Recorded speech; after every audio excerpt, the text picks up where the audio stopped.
Really sorry for the delay. I just got out of the Oval Office with the president, who wanted me to relay a few new messages to you all on Hurricane Beryl. This is important to him, and he knows it's important to the people of Texas, so he wanted to make sure that before I came out here, I had all of this information. So, the president spoke with Houston Mayor Whitmire and Harris County Judge Lina Hidalgo about the impacts of Hurricane Beryl, and they both asked for help from the federal government. Because of the governor of Texas is currently out of the country, the president then called the lieutenant governor of Texas to ensure that Texans are getting the resources they need and deserve following this devastating storm. On the call, the president raised the need for a major disaster declaration and immediately approved it while on the call when the lieutenant governor requested it. With this major disaster declaration in place, we will be able to provide life-saving and life-sustaining activities. The president and his team have been working around the clock for the past 2 days to ensure Texas has the resources and tools needed to respond to Beryl and keep Americans safe. Officials from the U.S. Coast Guard and FEMA have been on the ground, and senior White House officials have been in constant contact with their counterparts. While the storm has passed, our greatest concern right now is power outages and extreme heat. So we want to encourage residents to remain vigilant as temperatures rise, especially older adults and those with underlying health conditions. Fortunately, 800,000 have had power restored overnight, and we expect another 1 million to have their power restored today. The federal government has also offered generators to help reduce the impact of the power outages. The president continues to take decisive action to help the people of Texas recover, and he looks forward to working with the state to get more critical resources to the people that need them.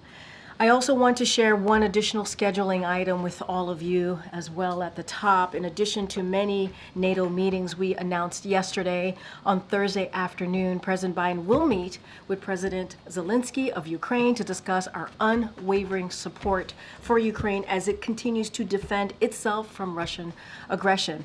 That meeting will be at 1:30 p.m. at the Convention Center, which, as you all know, is where the NATO sessions are being held, and it will take place just before the NATO-Ukraine Council meeting. This will be the third meeting between both presidents in recent weeks, following their sit-down in France and also a sit-down at the G7 in Italy, and it will further demonstrate the strength of the partnership between our countries.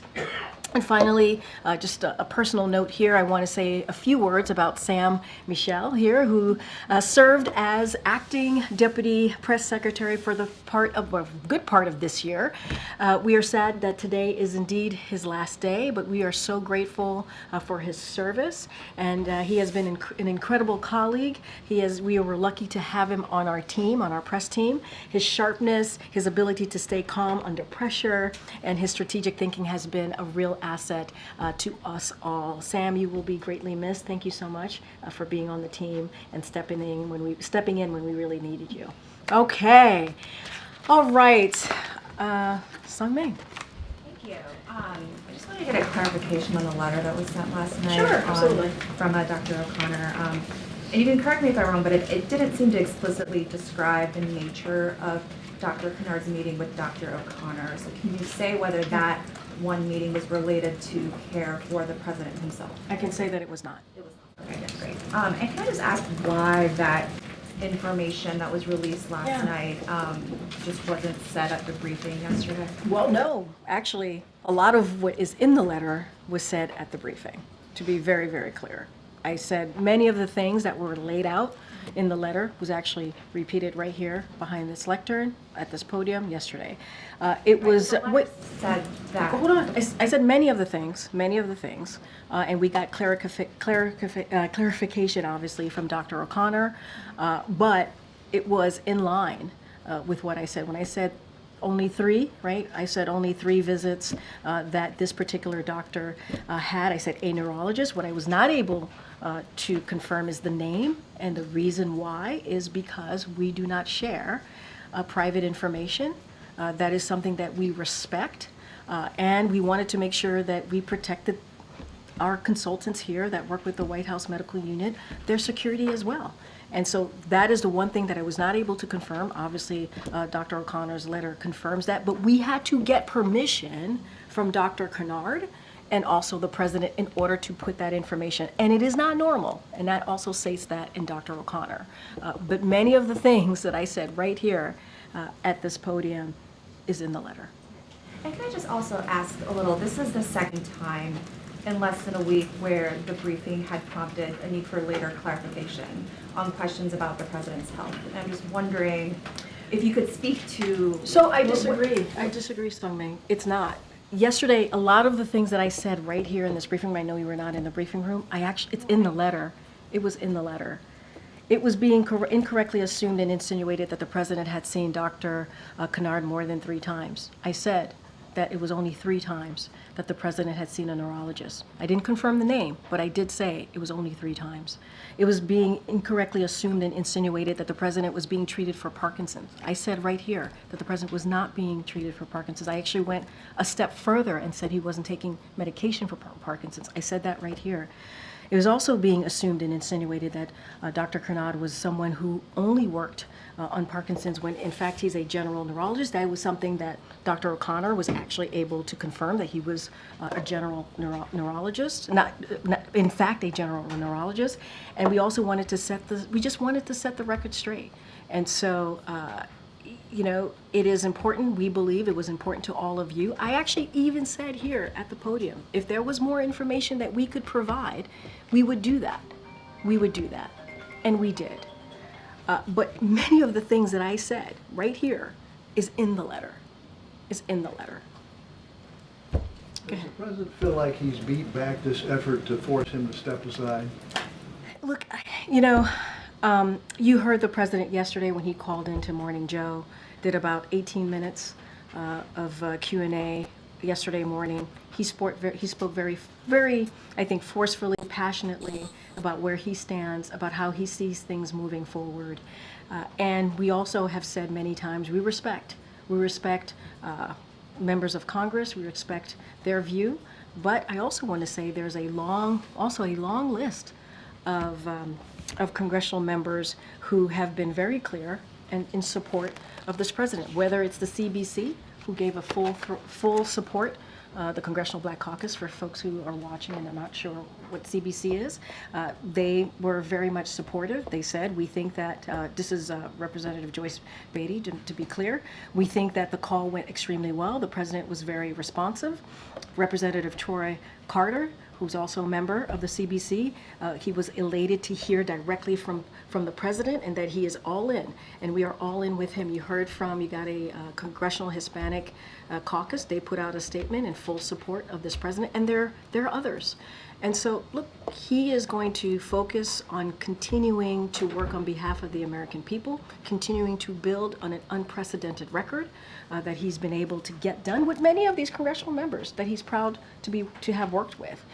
But that's his focus right now. That's his focus. Is he still talking to more people, more? He's going to members of continue Congress? to engage, as you saw him in Pennsylvania when he was when he was in the Commonwealth on the road. He had two of the senators, 2 of the congressional members with him, the House members with him. He's going to be traveling later in the week. He's going to be engaging. I mentioned yesterday his robust schedule for the next 2 weeks. When he's in state, he certainly will continue to engage. I don't have a list of additional calls to read out, but he did CBC last night, Congressional Black Caucus, and he's going to continue and engage as he has been. Go ahead, Mary. To follow on that, the president has made clear he's done talking about the debate. It is time to move on. Yeah. But some of his allies have made clear they're very much still in this wait and see mode. I mean, Senator Patty Murray saying he must do more to demonstrate he can campaign strong enough to beat Trump. Senator Durbin saying he's concerned whether this is just a one-off or a larger issue. So I guess, you know, how worried is the president that despite his best efforts, he's not going to be able to close the book on these concerns? And Mary, I appreciate the question, but as you know, there are hundreds of members in Congress, hundreds. And I laid out a list of folks who have supported him. We've heard from Senator Coons, we've heard from Senator Fetterman. There's support there as well for him. And so we just want to make sure that we put that out there as We well. want the party united behind him, Absolutely, right? absolutely. And look, Representative Gregory Meeks said, coming out of the Congressional Democrats meeting, said that they're united. And you just saw the Dem caucus leadership take questions from some of your colleagues over at the Capitol. So that is important as well to note. But look, he had a bad night. We've talked about it. He understands people's concerns. We have been out there, as we have been in previous months, but out there obviously in the past 10 days, more than 10 days now, since the debate. And you see from his engagement with everyday people on the ground, you see him with congressional members who are showing their support, speaking on behalf of this president while we're on the ground in that respective state or commonwealth, being where we were in Pennsylvania on Sunday. And so we're just going to continue that. But look, what I can say is, look, we respect people's opinion. You just mentioned 2 senators that we were very proud working with over the past 3.5 years to get historic legislation done, and that's what we want to focus on. You're right, we do want to turn the page. You heard me say this last week. We want to get to the other side of this. We want to continue doing the work, and that's what the president's going to do. And just to be clear, does he have plans to talk with leadership again soon? I don't have any calls. We don't have calls to read out or to preview. He is going to continue to engage. I just don't have anything right now to share at this moment. He talked to CBC, again, the Congressional Black Caucus members yesterday. They had a very, very good call, and so he's going to continue to engage. Okay. Thanks, Corinne. The White House has obviously fielded a lot of questions in recent days about the president's health, whether the White House has been forthcoming or not about that issue. And I just wondered, have the last 12 days made you reconsider any specific statements that you might have made in recent months on that issue? I appreciate the question. I really do, and the opportunity. I think there has been moments here when I have said, and especially in the gaggle, I think, and actually yesterday, if I have, said, misled in something that I've said or haven't had the full information, I actually own up to that. And I actually say, I will do my best to get you the information. Hence the letter for Dr. O'Connor, right? And so I will, I've always said, I've always been committed to doing the best I can to give you the information that we have. That is a commitment from the team. It has been an unprecedented time. I think you guys could admit that, right? It is an unprecedented time. And so we are meeting the moment, a new moment that has never really existed before. And so we want to make sure that we get you all the information that we have. And when we don't have it, we do try our best to provide that information. And so that is something that I'm going to continue to do. And I've always said it is an honor and a privilege to be standing in front of you every day, exercising in the freedom of the press. This is a briefing that is watched around the world because we lead in democracy, right? We lead in the freedom of the press and what that looks like. Honor and privilege, and I will continue to do my best to do just that. And we certainly understand, you speak on behalf of the president and you defend him, his actions, his positions, his policy positions included. Could I just ask you about one example, just going back, that comes to mind? September. In the past, you're talking about the last 12 days? I'm talking about recent months. No, well, you just said recently. It's been, we've been going back and forth. And so in the last 12 days or so. That's how, I believe that's how you asked me the question. I was talking generally. Okay. But if I could just ask you about one example. I mean, look, if you're going to ask me about something from months ago, it probably would be fair for me to, I probably won't be able to answer that right away, whatever it is that you're going to say to me. Come back to us. Yeah, I'm happy to do that. But it's also to say, hey, from September of whenever year, right? That is something that I probably should give a little space to kind of see exactly what you're speaking of. Okay, and that's fine if that ends up being I just want to make your sure that we response. kind of give some context here. Yeah. Yeah. And you'll remember this. This was an event where the president called out Congresswoman Jackie Walorski, looked for her in the room even though she had recently died. You told multiple reporters at the time, and this was asked in multiple different ways. She was top of mind.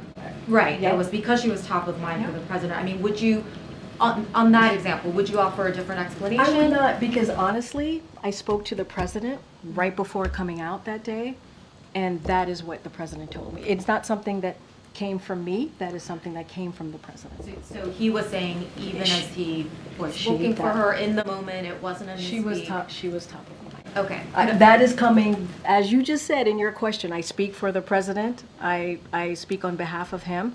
That was coming from him, and I was delivering directly from the president what he was thinking at the time. Great. A very different kind of example, and this is more recent. Sure. When the president was in Italy for the G7, and you remember he skipped one of the leaders' dinner, which was a major event for the summit. And I remember you were asked about it by reporters, and you said, you know, we shouldn't read too much into the fact that he's skipping one dinner. I mean, would the explanation actually have been that he was tired and that he needed to skip something that was happening so late in the evening? And my answer stays the same. I wouldn't read too much into it. It's not the first time that he has. He has a really busy schedule, and there's a lot going on. As you know, when the president is abroad, he has continued to do domestic stuff as well as meeting with global leaders.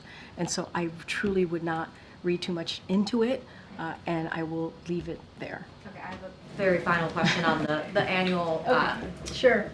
letter from Dr. O'Connor. He said that the president continues to be fit for duty and fully executes all of his responsibilities without any exemptions or accommodations. Just because it's been a couple of months, do you know if that statement is still accurate? It's still accurate. So no exemptions, no accommodations? No exemptions, no accommodation. Thank It's you. accurate. Thank you. Go ahead. Corinne, there was an announcement from the Department of Justice today about a crackdown, an effort to interrupt a Russian state-sponsored bot operation, AI-fueled operation, to denigrate politicians in the United States and elsewhere. Do you have any concerns right now that this is the leading edge of any part of a Russian effort to interfere in the election? Has the president been briefed on this? And have you seen any evidence that the Russians or other foreign powers have tried to seize on the debate performance to repeat some of the president's most embarrassing moments? So that's a very good question. I would have to talk to our team about those particular questions that you just asked. There were multiple questions in your statement there. I would leave it to the Department of Justice as what they announced. Obviously, that's for them to speak to. Look, AI has always been a concern.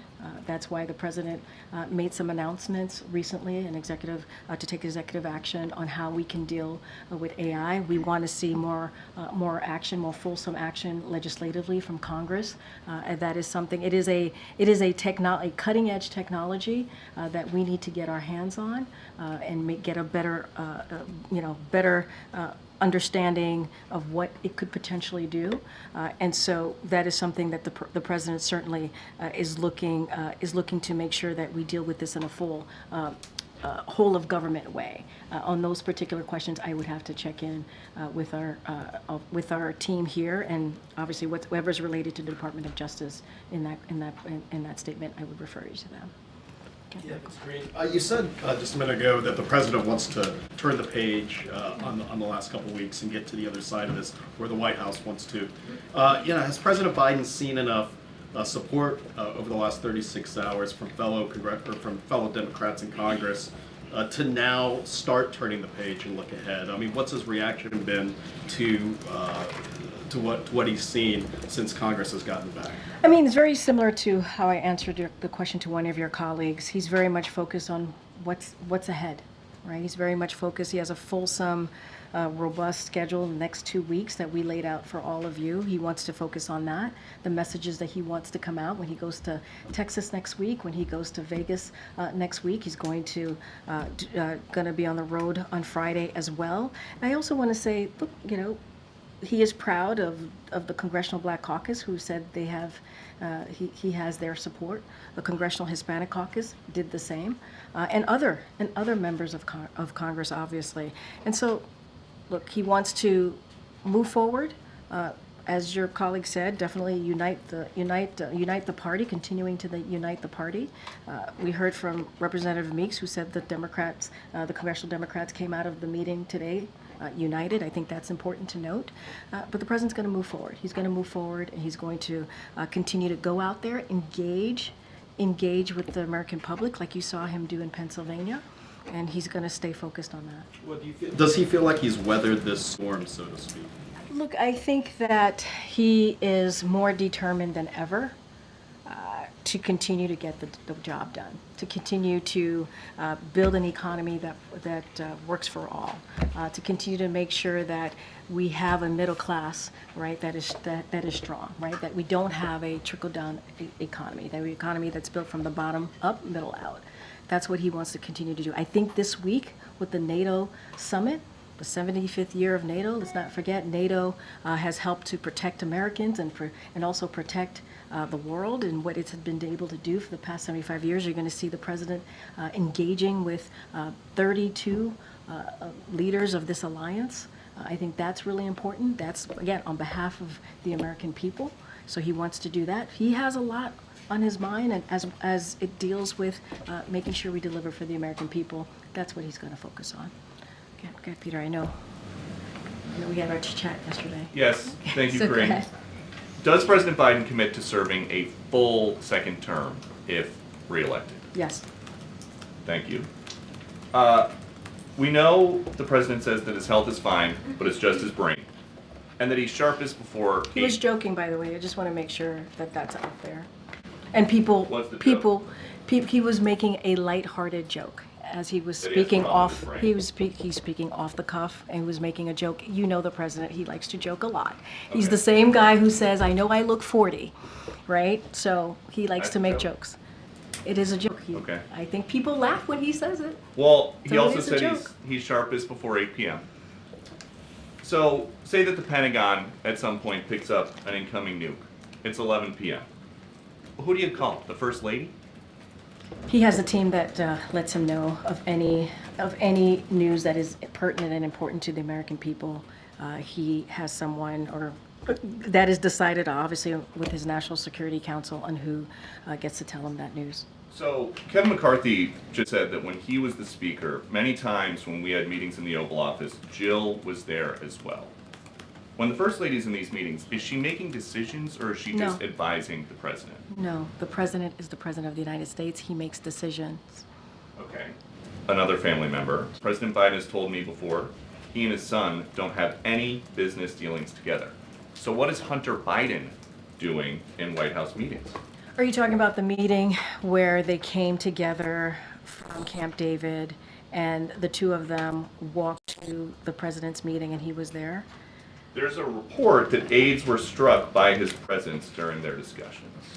Look, I'm certainly not going to get into private conversations that occur. What I can say is, and I spoke to this before, is that when they came back from Camp David, the president spent a couple days at Camp David with his family. He is very close to his family, as you know. It was the week of 4th of July, which is why his family members were here last week. They walked together, and they walked together into the meeting. Can you say if Hunter Biden has access to classified information? No. And are you guys just not, since February, testing President Biden for Parkinson's or for dementia? Because if he gets a bad result, it's all over that day. Again, as I've said many times before, the president has had a fulsome, comprehensive, what we shared with you was comprehensive, but he's had a full physical. We've shown the results of those physicals this past 3 years. We showed it just 4 months ago. And it is in line with what we have done, similar to President Obama, similar to George W. Bush. We are committed to continue to be transparent. We are committed to continue to show the results of those physicals. And look, it's the president's medical team that makes the decision. We are not, with all due respect, you're not a doctor, I'm not a doctor. It is the president's medical unit that makes a decision on what the president needs. Not a doctor, just No. play one on TV. But I know That's that scary. that is scary. But I know that, especially as adults get into their 80s, health conditions can pop up more than just once a year when he's getting his physical. I think if my wife saw me on TV misspeaking or saying the wrong thing or seeing a change in my appearance, she would probably say, let's go to a doctor just to make sure that you are okay, you have a family, you have an important job. Why doesn't anybody in the president's family urge him just to go to get checked out to say the coast is clear? Okay, so just to step back just a little bit, because I think you weren't in the briefing room last week. I don't want to go backwards, but just to share a little bit about that night. The president said it was a bad night. He talked about it. He had a cold, right? He talked about his schedule, right, being abroad. And so we've spoke about what that night was like for him.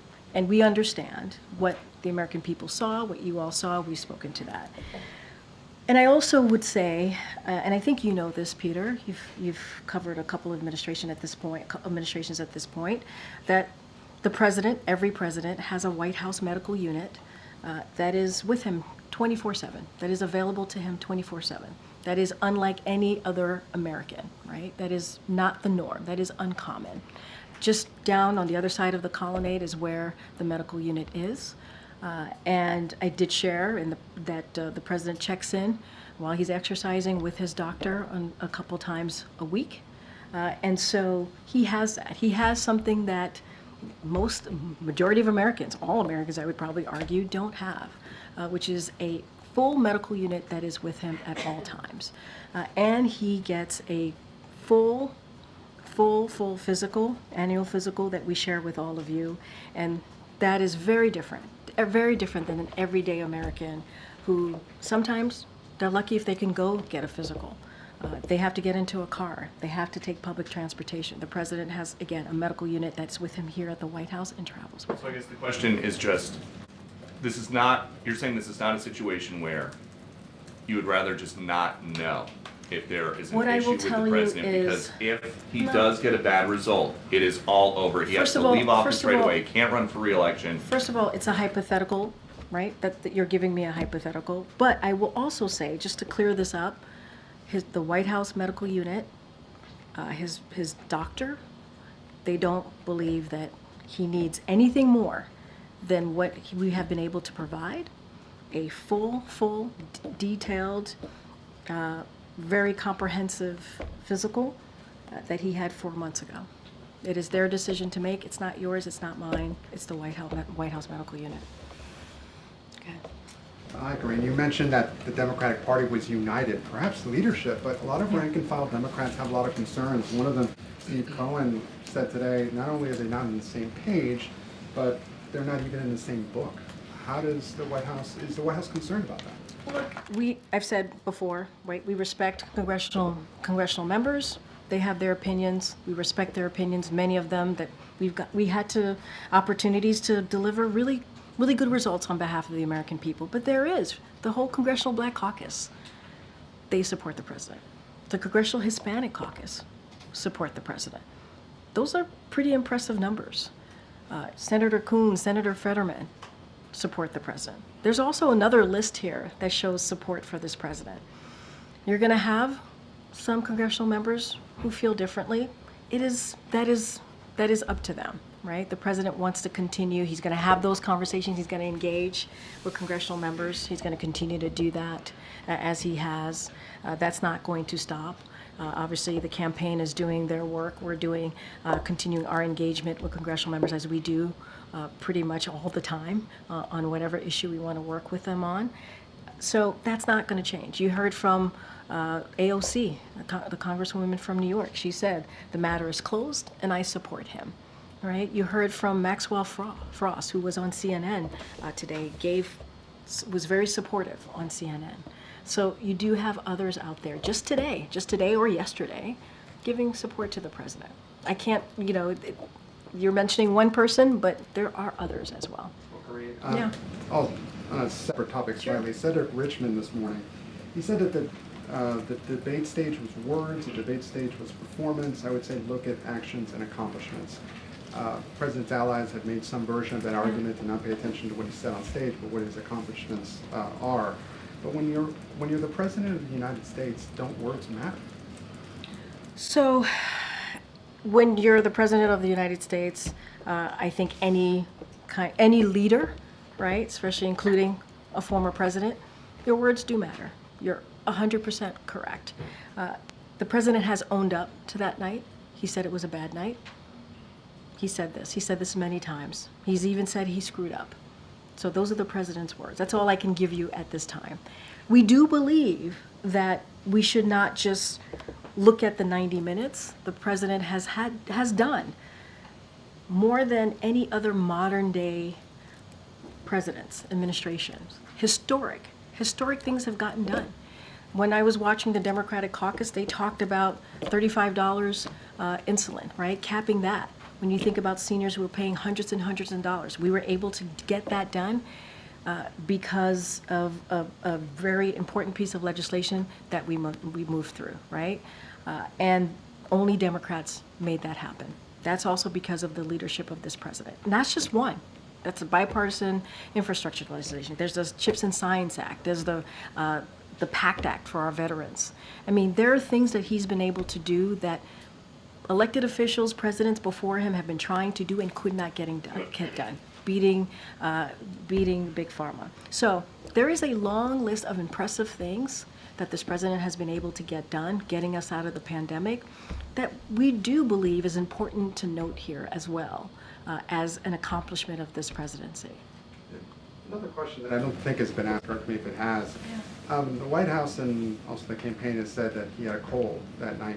He then went to a watch party afterwards, which you have brought up. I was at that watch party. If he did have a cold, why then push him to another event where he spent some 45 minutes along the rope line? I mean, and not just, and I would add to that, it wasn't just a watch party. We landed at 2 a.m. in the morning in North Carolina. He greeted hundreds of North Carolinians in North Carolina. He woke up the next day in North Carolina, gave a speech in front of thousands of North Carolinians. No. I'm just trying to you gave me an opportunity, and I'm just using that opportunity, obviously, to lay out what the president did in those 2.5 days. Look, one of the reasons that we shared that he had a cold is because during the debate in real time, everybody heard his hoarse voice, and folks asked, and we were able to confirm right away that he had a cold, and that he was also tested negative for COVID. So we were able to share that in real time. So just also want to share that. Look, he pushed forward, right? Many of us have colds, and we still push forward. He's the president of the United States. He understands how important it is to continue to get up every morning, regardless of how you feel, right, to get things done. That's how this president is. I'm sure that's how many presidents before him were as well, when it comes to really not letting a cold get you down.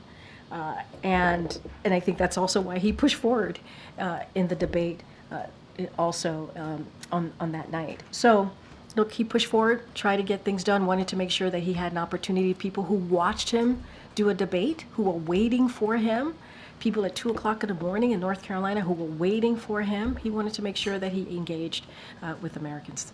And finally, Karine, this morning House Speaker Mike Johnson said, as he has before, that Democrats have been covering up the president's mental acuity for years. How do you respond to that, and has the White House misled Americans? So I'll say this, Americans out there, folks who are watching, who are not normally in the day-to-day of what's happening in this world, there is a comprehensive full comprehensive medical report on the website, whitehouse.gov. I would encourage them to take a look, read that report, and they can also read for themselves what his specialist, a group of specialists coming out of the medical unit decided on, what they examined, what they saw, what they reported on. I think that matters as well. It is a group of them that come together when it comes to doing their physical. It is extensive physical. And so there is something there for them. It's transparent, it's out there, it's for them to read, it's for the American, not just for you, for the American people to take a look. And I think that's important to note as well, and that's what I would share with them. Okay, and I'll come to you, Ed, in a second. Go ahead. Thanks, Karine. The president said yesterday in his letter, in his interview, that he talked to a wide range of voters. He overwhelmingly heard from people that they wanted him to stay in the race. Our polling shows that 76% of Democrats think he is too old to run this year. How is he coming to this conclusion? Are you sure that a handful of events is giving him a representative view of swing state voters? So look, that has been, you all have asked me about polling and his age for, I feel like a year now. It's come up many, many times. And, you know, I'm not going to speak to polls. It's not something I'm going to do from here. I'm just going to let the experts, the pundits, and all of you. No, poll wait. effectively, I isn't he? was about to answer your question. Just give me a second. Look, for the past 3.5 years, the president has been out there talking to voters. And if you think about, what he was referring to when he went to Atlanta right after the watch party, he literally did a rope line. Some of your colleagues were there. Some of your colleagues spoke to some of the folks who were there and heard from them directly. He heard from folks at the rope line. I mean, these are everyday, engaging with everyday people. That's what he did. Landed at 2 a.m. in the morning in North Carolina, hundreds of people there. He did a rope line, engaged with everyday people. The next day, thousands of people were at the North Carolina event, and you heard chants, "Let's go, Joe. We love you, Joe." I mean, that's something that you feel, right? That's something that you feel out there, and that's what he feels out there. The next day, he went to New York, and he was able to speak to some supporters there, and then went to New Jersey. So it is a continuation. On Sunday, 600 people at the church. If you watch that service, you heard from that congregation. If you watched him in Harrisburg, you saw him engaging with people. I mean, there's nothing that takes away, all respect to the polling out there, but nothing takes away, I don't think, from engaging with everyday Americans. I think that matters too. And I'm just laying out the last 10 or 12 days, right? That's just the last 10 or 12 days. One more. Over the weekend, the New York Times reported on a senior White House official who apparently had worked with the president in his vice presidency in the 2020 campaign, said he shouldn't seek re-election. They thought he was not up to it, was showing signs of his age. Does the White House know who this person is or making the effort to find out? And are you comfortable having someone who apparently is traveling with him and working with him this way who thinks this? I mean, look, that is the first time I've ever heard that was in that reporting. You know, this is not the last administration where we try to find who is, you know, speaking or leaking. That's not something that we do here. Everybody has their opinion, but that is the first time I've ever heard anything like that. I've never heard anyone speak in that way from here. Get it. To follow up on something you were saying, Gabe, about congressional outreach, has the president spoken to, does he plan to speak with any of those that have publicly called for him to go? Look, I don't have a list of people that the president's going to call. He's going to engage with congressional members. That's something that he's going to do. I can say, you know, I'm sure folks here in his Office of Leg Affairs has had regular communication with everyone. I just don't have a list of who he's going to speak to. But the president is always willing to speak to people who agree with him and don't agree with him. You know that about him. If you've covered him, he's very much that type of president. I just don't want to get ahead of his decision on who he's going to call and how that's going to look. One thing I don't think we've gotten public clarification about yet. In the interview Friday night, he was asked, "Did you watch the debate?" And he said, "I don't think I did, no." Did he watch the full debate, or what of it has he watched? You know, that's a good question. I never followed up with him, and I meant to. I have not asked him that question. I was there in the room when he was being asked that question. I just never followed up. You know, that is something that, you know, we could follow up with him on. I have not. Okay. I'm sure he's seen clips. I just haven't asked him that full Hard to question. avoid them, so I could, yeah. One other thing that's come Yeah, up. it's getting round the clock coverage, right? From all of you. One other thing that's come up in the last little bit, the Director of National Intelligence, Avril Haines, I don't know if you've seen this, issued a statement a little while ago saying in part, in recent weeks, Iranian government actors have sought to opportunistically take advantage of ongoing protests regarding the war in Gaza, a playbook we've seen other actors use over the years. We've observed actors tied to Iran's government posing as activists online, seeking to encourage protests and even providing financial support to protesters. She goes on later to urge Americans to remain vigilant as they engage online with accounts and actors they don't personally know. But that's a pretty big charge to make, that Iran may be trying to influence these protests in the streets of the United States. So yes, I know what you're speaking of, what the DNI warned about. Obviously, for any specifics, I would have to refer you back to Director Haynes and her statement. But broadly speaking here, just bear with me for a second, Iran is seeking to opportunistically take advantage of protest.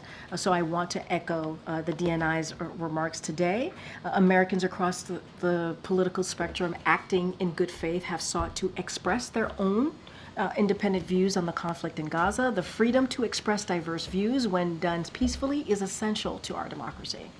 At the same time, the U.S. government has a duty to warn Americans about foreign malign influences activities. This is important to help Americans guard against efforts by foreign powers to take advantage of or co-opt their legitimate protest activities. We will continue to provide these warnings as they arise. And today I just want to convey and a firm message from here to Iran and any other foreign actor that seeks to conduct these types of influence activities, meddling in our politics and seeking to stoke division is unacceptable. And we will continue to expose attempts to undermine our democracy and our society just as we are today. That is something that we will continue to do. The U.S. government will continue to vigorously support and defend Americans in their exercise of their First Amendment rights to protest and express political views peacefully. At the same time, we will continue to warn against expose foreign efforts to meddle in our internal affairs and attempt to amplify conflict. The former is an essential part of the robust functioning democracy. The latter is a threat, and it will not be tolerated. And the president's been read into all this? He's been No problem briefed. with it being shared publicly? He's been briefed, he's been read in, he is aware. And we believe, as I just stated here, it is our duty. It is our duty here as a U.S. government to share that. Okay. I have a question about the NATO summit. Sure. There has been a lot of discussion about Ukraine, but also the southern flank of NATO, countries like Italy and Spain. They want the summit to approve a new strategy to improve relations with countries in North Africa, the Middle East, and work together in challenges like migration or instability. So does the U.S. support this, and is the president trying to or planning to meet with any leaders of the southern flank? So look, I think we announced some of the bilateral.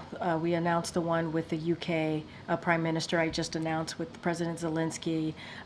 We will do our best. You know, the president is hosting the 75th NATO summit, so he's going to be pretty busy engaging with global leaders and obviously hosting the event. So if we have anything more to share, I know my colleagues at the National Security Council will do our best to share that with you. I'm not going to, we're going to have some deliverables, we're going to have some statements to make, declarations. I'm not going to get ahead of any of that.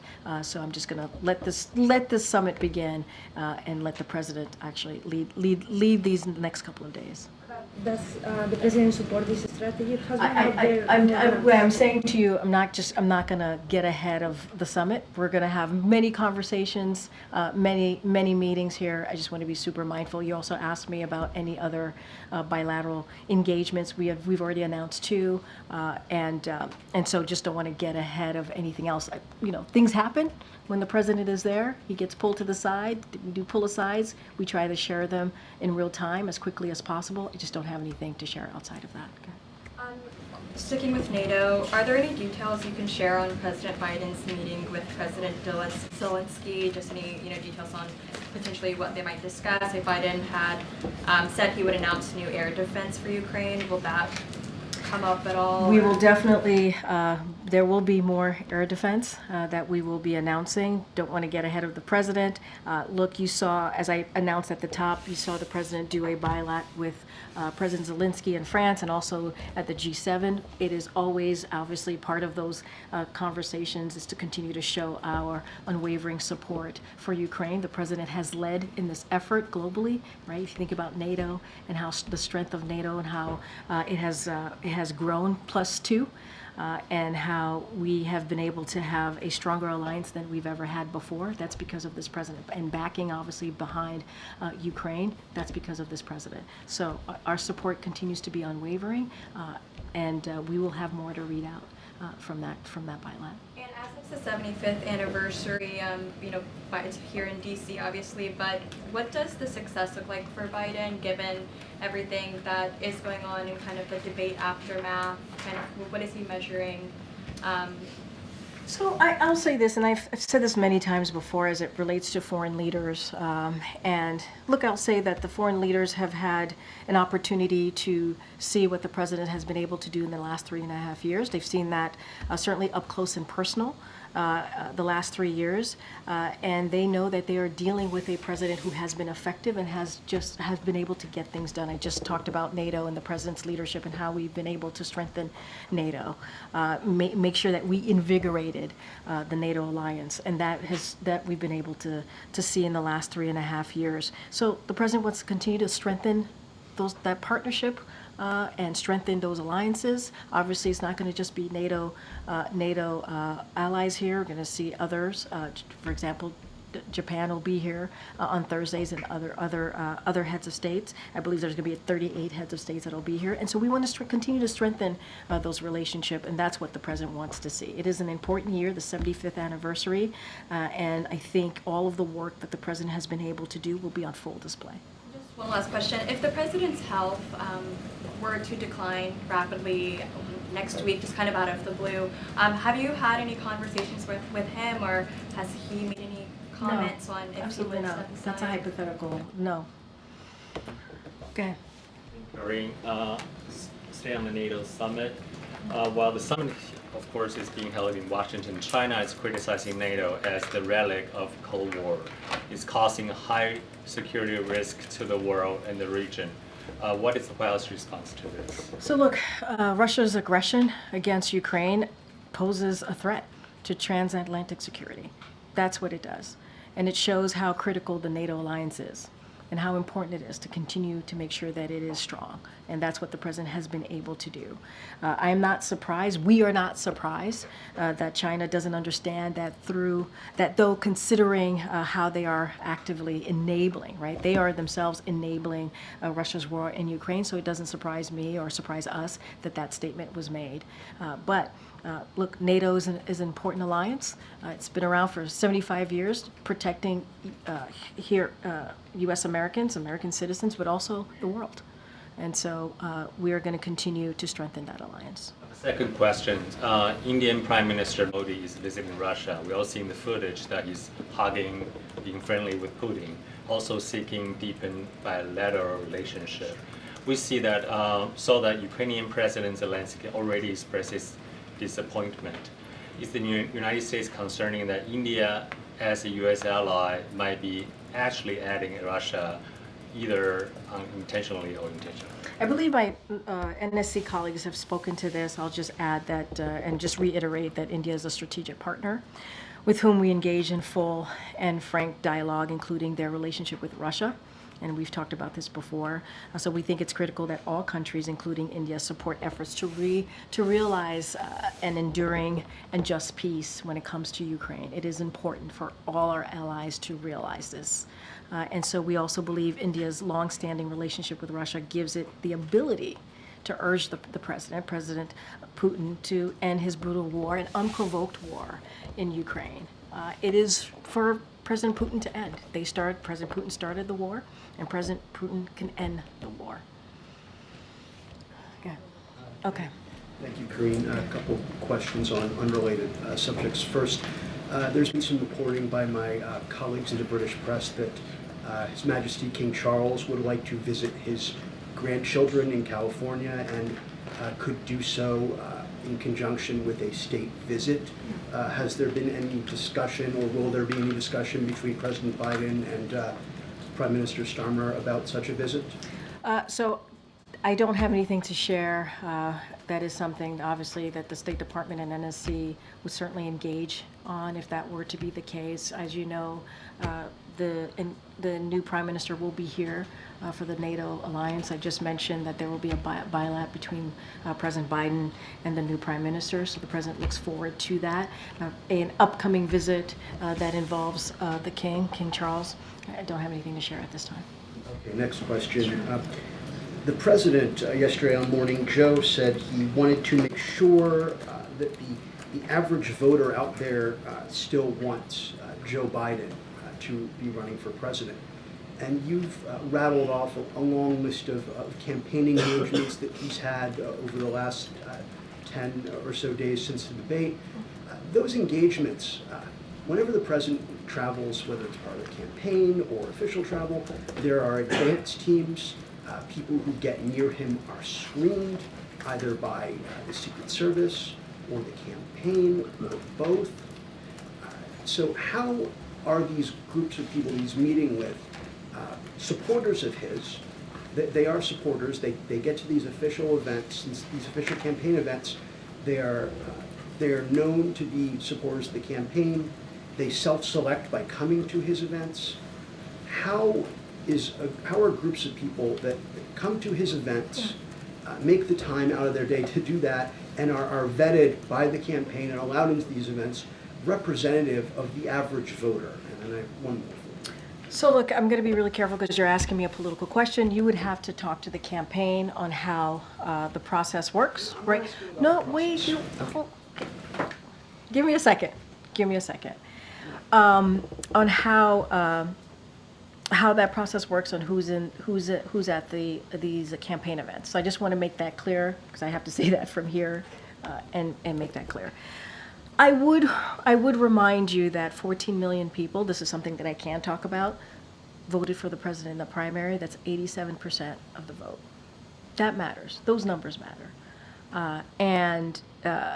So that is kind of a reality, a data point that matters as well.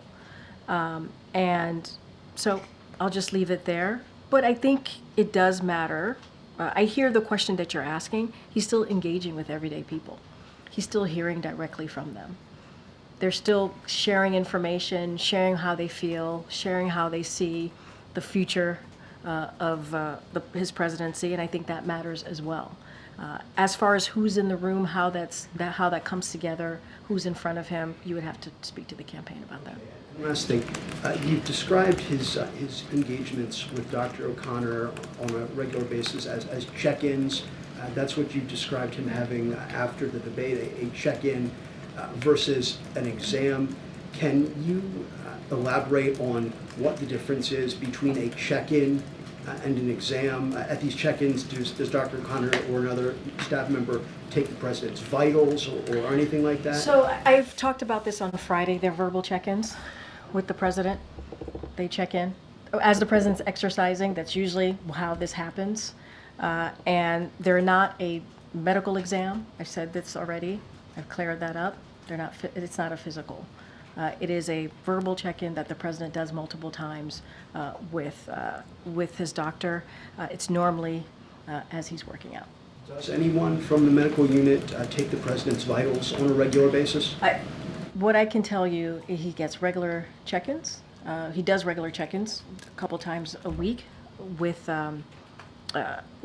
Dr. O'Connor, and that is for his doctor to decide on. That is not something that I can speak to from here. Go ahead, Karen. Thank you. The president's come out very aggressively in the past 24 hours, from that letter to Democrats, the call into MSNBC, the phone call with donors, the CDC last night. Was that his decision personally to step up that outreach? It has been. He's ready. He's on fire. He's ready to go, and he wants to get out there and continue to show that he has more work to do. Right? He has more important issues for the American people to get done, and so he wants to get out there. He's always has, though. I mean, the last 2.5 years, 3 years, 3.5 years, he looks forward to getting out there, speaking directly to the American people. And I know we say this, and I know sometimes you guys don't believe us, but he does want to engage with you all. He does want to talk more to the press. And so now we're certainly going to continue to create opportunities to do that. He's done interviews 47 times in this year alone, and we're going to continue to create opportunities to do this. We're going to get out there so he can engage with the American people more directly. So we're going to continue to do that. But in terms of, especially in the last 24 hours, that type of outreach to ease concerns among Democrats about his campaign continuing, was there something specific that he heard or read that prompted this, would seem more like a flurry over the last 24 hours, that No. didn't happen last week. We Yeah. really saw him doing No, more. I get since it. yesterday. No, I get the question. Look, I wouldn't say there's anything specific. This is something that he wanted to do. And if you think about it, you know, he's been on the road a lot since the debate. He was on the road on Friday, he was on the road on Sunday, and then right out of the debate, right, he did about 2.5 days of going into about 4 states. So he's just been on the road, busy, engaging with Americans. And he did the ABC interview, as you know, obviously. And so he wants to do more. He wants to do more. There's nothing specific, but he understands. He understands what you all saw, right? He understands he had a bad debate. He understands that what Americans saw. So he wants to go out there and continue to prove to all of you that you know, he can continue to do the work and the Do you feel job. that outreach is working to ease those concerns after the bad debate? I mean, look, I think he's, you know, this is kind of the questions that I got from other colleagues. He's hearing directly from the American people, and I think that matters. You know, I think him being out there and Americans seeing him directly, being able to touch him and ask him questions and see him face to face, I think that matters. And so, look, we're going to continue to move forward and do what we have to do. All right, I think I can take one more. Go ahead, Aria. Thank you so much. So we've seen the president like being on the ground more, but we've also heard a slightly new tone from him. He said he was frustrated with the elites of his party. He dismissed polls. He criticized media coverage, saying like journalists get election results wrong. So is this the kind of tone we should expect to hear from him going forward? And does he believe this is the kind of tone that the average voters, as he says, expect from him? Look, I would say this. I think what we've seen the last 10 to 12 days is certainly fundamental to the Joe Biden story. He is someone that is certainly counted out many, many times in his career. People tend to knock him down, and you hear him say he gets back up. This is the story. This is the story of him standing up for himself, standing up for millions of Americans, and certainly millions of Americans who back his leadership. And like him, care. They care about working people. They care about getting things done. And I you know, it really truly is who he is at his core, to fight not just for himself, but what he believes in. And he has seen this over and over again. People count him out. People say he's not going to win.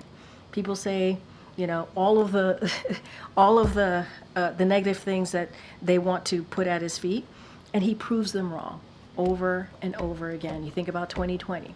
Folks said the same thing. He's not going to win. He's not going to make it. And he won. In 2022, we had a midterm election.